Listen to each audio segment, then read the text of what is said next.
Ada banyak catatan sejarah. Dulu kita pernah sukses menghadapi penjajah, juga masyarakat dengan segala kesederhanaannya. Tapi yang menjadikan mereka kuat adalah bermental kullukum ra'in wa kullukum mas'ulun an ra'iyati. Semua kita bertanggung jawab terhadap proses sosial.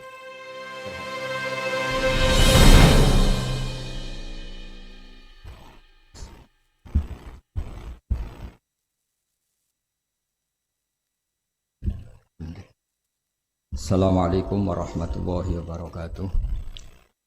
Nahmaduka ya ghafuru ya syakuru wa salli wa sallim wa barik ala sayyidina wa lana Muhammadin wa ala alihi wa sahbihi sallam wa ba'du. Yang sangat saya hormati, juga kita hormati, semua kita menghormati Bapak Wakil Presiden Republik Indonesia Profesor Dr. Haji Ma'ruf Amin. Yang saya sangat hormati Ketua Hebitren Kiai Haji Muhammad Hasibah Hasbuah, juga keluarga. Yang saya hormati Bapak Ferry Warjio sebagai Gubernur Bank Indonesia, Haji Yakut Khalil sebagai Menteri Agama, Bu Khofifah sebagai Gubernur Jawa Timur, juga Kiai Haji Marzuki Mustamar sebagai Ketua PWNU Jawa Timur. Dalam munajat ini sengaja akan saya sampaikan hal-hal yang ringan, tapi itu menjadi solusi, menjadi jalan keluar bagi kita semua sebagai bangsa Indonesia. Ada banyak catatan sejarah. Dulu kita pernah sukses menghadapi penjajah, juga masyarakat dengan segala kesederhanaannya.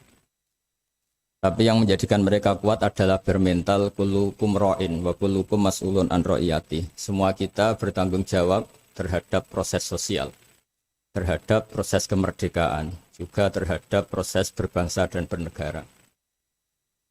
Mental ra'in ini, mental menjaga, mental memberi, mental bertanggung jawab, ini yang menjaga kita. Hingga dulu para TNI, para pejuang itu di kampung-kampung dikasih ketela, dikasih gembili, dikasih hui, bisa makan. Gara-gara punya mental memberi ini bangsa kita merdeka. Dalam sejarah yang paling terkenal adalah ketika Perang Tabuk. Itu sahabat yang saking miskinnya itu punya beras, misalnya di Indonesia kayak beras 2 kilo dikasihkan Nabi 1 kilo, yang 1 kilo untuk keluarganya. Sehingga anggaran perang ini tidak untuk biaya makan, tapi tetap untuk anggaran perang. Karena orang-orang menanggung makannya sendiri.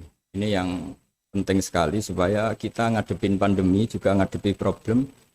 Masyarakat ini kita apresiasi, mereka juga ikut berjuang untuk menjaga ketertiban bangsa Indonesia.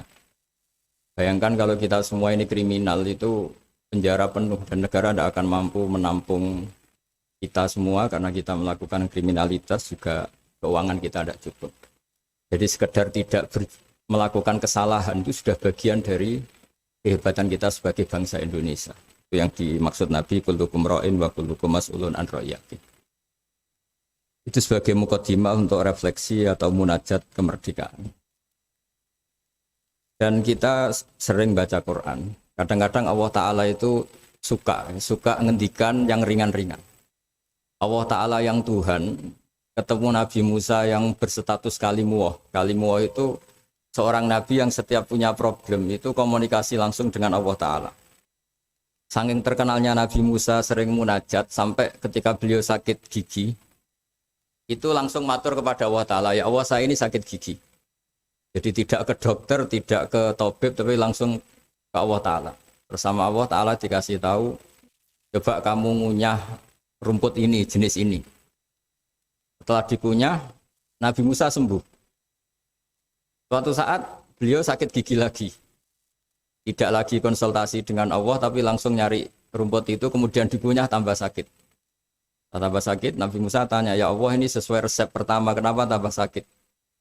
Resepnya Allah, dulu kamu percaya saya punya kekuatan menyembuhkan, sekarang percaya kamu sama rumput, silahkan minta sembuh dari rumput. Akhirnya semenjak itu jadi syariat bersama bahwa ikhtiar harus tetap hasbiyallah wa ni'mal wakil, meskipun tawakal juga harus tetap ikhtiar. Karena di semua cerita-cerita itu Nabi Musa tidak langsung disuruh berdoa, tapi disuruh ikhtiar, yaitu dengan mengunyah rumput tertentu yang menjadi obat sakit gigi.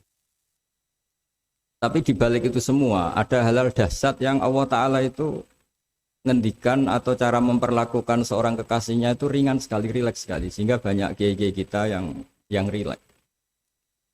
Fir'aun itu betapa biadabnya Fir'aun, betapa bengisnya Fir'aun yang menindas bangsa Israel, Bani Israel. Tapi pertama ketika Allah manggil Nabi Musa itu pertanyaannya ringan sekali. Wa ma tilka biyaminika ya Musa, kamu bawa apa? Padahal Allah tentu tahu. Ini Gusti, saya bawa tongkat katanya. Kata Allah untuk apa? Atawakka'u 'alaiha wa ahusyu biha 'ala ghanami waliya fiha ma'arifu ukhra. Ya, banyaklah Gusti fungsinya tongkat ini.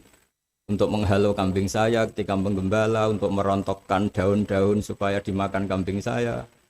Dan masih banyak lagi kepentingan yang lain. Kata Nabi Musa, waliya fiha ma'arifu ukhra, dan masih banyak kepentingan lain. Sehingga para mufassir mengatakan bahwa psikologi seorang rakyat ketemu presiden atau ketemu gubernur, apalagi ajudan, ketemu pimpinannya itu pasti takut. Cara menghilangkan ketakutan itu diajak ngendikan atau ngomong yang ringan-ringan. Saya tidak bisa bayangkan kalau saya ketemu Mbah Maimun terus ditanya, Bah, kamu ngiyai kamu reputasinya sudah kayak apa? Yang sudah kamu pinterkan berapa? Yang sekarang jadi ahli sunnah berapa? Itu pasti saya gagap. Sama ketika gubernur ditanya menteri dalam negeri atau ditanya atasannya lagi prestasi, pasti gagap. Jika kadang-kadang bangsa ini kalau antar pejabat ketemu ya makan-makan. Kalau ketemu kadang ngendikan yang ringan-ringan. Itu sebetulnya bukan hal yang salah. Karena dalam kecapean seperti ini hal-hal yang ringan itu adalah obat, adalah solusi. Hingga Nabi Musa tidak ditanya, kamu jadi nabi reputasi kamu apa? Malah ditanya yang ringan. Wa ma tilka biyaminika ya Musa. Qala hiya 'ashaya atawakka'u 'alaiha. Hal itu juga yang kadang-kadang Nabi kalau ditanya, ayul Islam yu khairun ya Rasulullah, Islam yang terbaik itu gimana ya Rasulullah? Jawabannya Nabi itu unik, kadang hanya jawab it'amut to'am. It'amut to'am wa ifsa'us salam alaman arufta wa lam ta'rif. Ya Islam yang baik itu ya pokoknya makan-makan itu, kalau ketemu teman ya makan-makan kalau ketemu. Lalu dibalik keriangan ini, dibalik ketenangan ini atau keriangan ini, dibalik hal-hal yang sederhana ini, terjadi fikih yang luar biasa. Ini tadi saya nanti sampainya ke habit trend. Terjadi fikih yang luar biasa. Ketika ahli fikih mengatakan senyum itu sunnat karena tidak wajib, tidak fardhu ain. Tapi konsekuensi hukumnya bisa wajib. Ya tadi misalnya kita punya istri solihah, tentu kita butuh happy. Yang istri kita misalnya judes, yang tidak istri kita ramah senyum. Maka ini ada persaingan halal dan haram. Dan haram ini bisa menang hanya modal senyum. Yang halal karena bengis kalah. Jika dalam konteks tertentu maka yang dikatakan Nabi senyum itu sunnah. Itu tidak dimanai ulama sunnah dengan arti tidak wajib. Tapi sunnah dengan arti perilakunya orang-orang soleh. Untuk kompetisi itu pasti senyum. Karena tidak kebayang kalau yang soleh, yang baik itu bawaannya tanfir, menjadikan orang lain lari. Sementara yang batil menjadikan orang lain tertarik. Ini jangan sampai terjadi. Sehingga Islam kadang-kadang mengajarkan kita hal-hal yang ringan tadi. It'amut to'am. Ya kalau ketemu teman ya makan-makan. Kita tidak bisa bayangkan misalnya komunitas orang-orang bandar narkoba kalau ketemu anak buahnya makan-makan, rileks. Sementara kita yang soleh-soleh, meditnya minta ampun. Sehingga orang terus kapok berteman orang soleh karena bakhil. Terus mencari berteman orang batil karena sakhab. Begitu juga di perdagangan. Di perdagangan kita ingin produk halal ini menjadi inspirasi kita, menjadi mental kita. Sehingga barokahnya produk halal ini, kita tidak butuh lagi produk yang haram. Wa aghnina bi halalika an haramik. Semoga dengan halalmu ya Allah, kita tidak butuh lagi haram. Misalnya orang-orang soleh itu kalau sholat senangnya minta ampun. Bisa sholat saf awal senangnya minta ampun. Menemukan imam masih takbir, senangnya minta ampun. Sehingga kesenangan-kesenangan ini menjadi tidak perlu lagi senang hal-hal yang haram. Makanya saya ikut ngapresiasi habit trend ini, semoga jadi sistem perdagangan yang menjadikan orang itu jauh dari haram. Di antara haram dalam Islam adalah kita tidak punya harta kemudian menjadi beban bagi orang lain. Fayakuna kallan alan nas, menjadi beban orang lain. Sehingga di makalah Imam Ghazali paling terkenal diantaranya muru'ah. Muru'ah itu harga diri seseorang itu punya uang, punya harta. Kata Imam Ghazali menyitir sebuah makalah orang sebelumnya, apa etika orang kalau ketemu teman? Kata orang itu jawabnya bawa uang katanya. Pokoknya kelihatan cukup. Gitu.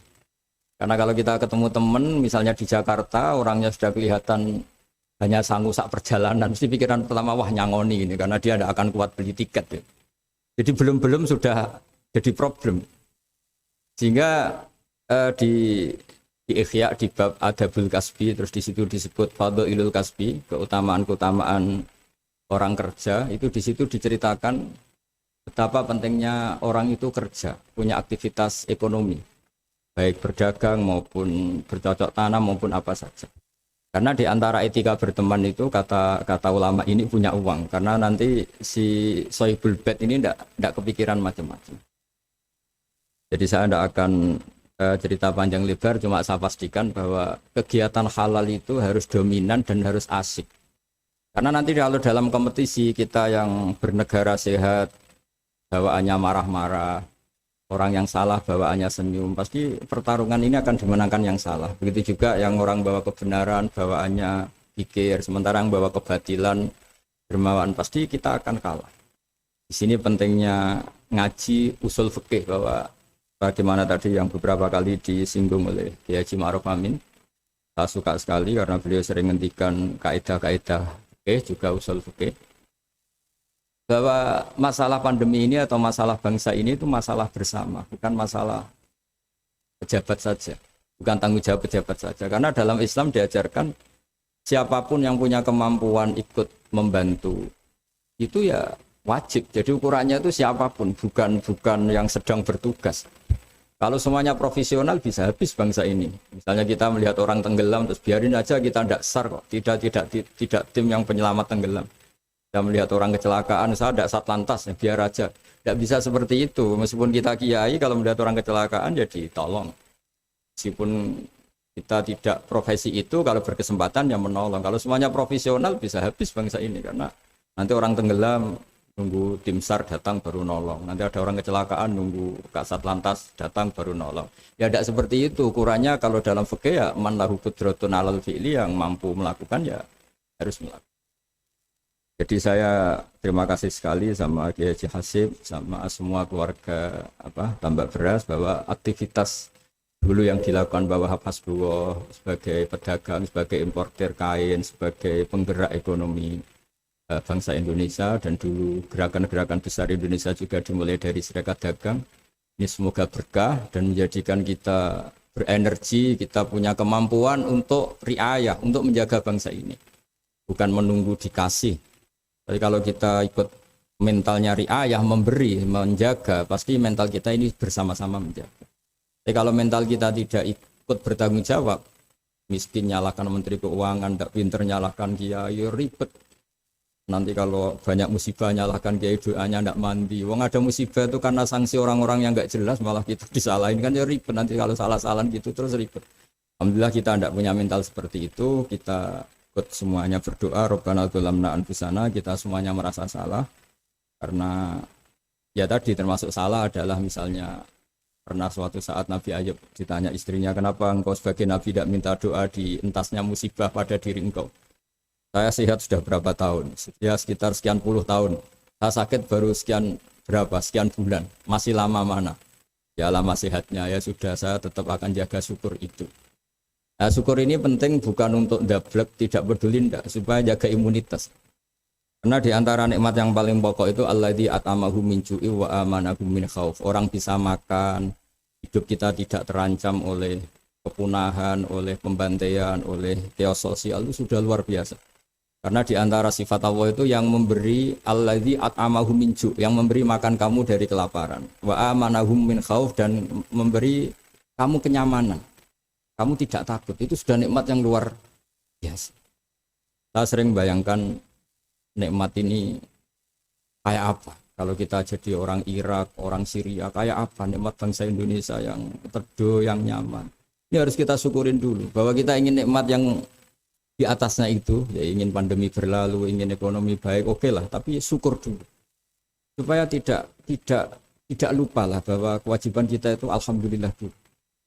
Jangan karena kemerungsung ingin ideal terus yang sudah kita dapatkan kita hilangkan, itu bahaya sekali dalam muamalah sama Allah Ta'ala. Sebagaimana tadi yang diskusi yang disitir Bapak Wakil Presiden, siapa yang tidak syukur atas nikmatku, tidak sabar atas balaku, itu maka silahkan mencari Tuhan selain aku, tapi jangan menempat bumiku, jangan menempati bumiku, jangan pakai langitku. Intinya itu betapa bahayanya kita kalau tidak syukur. Saya kira demikian, dan saya terima kasih sekali atas kegiatan atau ide Happy Trend, tapi saya mohon semohon-mohonnya bahwa ini adalah bagian dari meneruskan tradisi dulu, mulai Mbah Wahab, mulai Mbah Hasyim, mulai Mbah Bisri, mulai semuanya lah tokoh-tokoh dari ormas manapun, termasuk dulu ada Serikat Islam, ada Serikat Dagang, karena semuanya ini akan membangkitkan bangsa kita dari keterpurukan. Kita harus jadi kompetitor yang baik sehingga masyarakat ini berkebutuhan yang halal. Karena orang nikmati laba dari dagang, dapat uang dari bisnis, mereka antipati dapat uang dari nyuri, dari korupsi. Jadi semua kebaikan harus dinikmati untuk dalam rangka wa aghnina bi halalika an harami, supaya kita cukup menikmati yang halal sehingga tidak berkebutuhan lagi sama yang haram. Begitu juga dalam berekonomi, berbisnis dan berperadaban. Saya kira demikian, dan mohon maaf karena tadi saya harus ngaji dulu Bulughul Maram sehingga tidak bisa ngikuti mulai awal. Dan terima kasih. Assalamualaikum warahmatullahi wabarakatuh.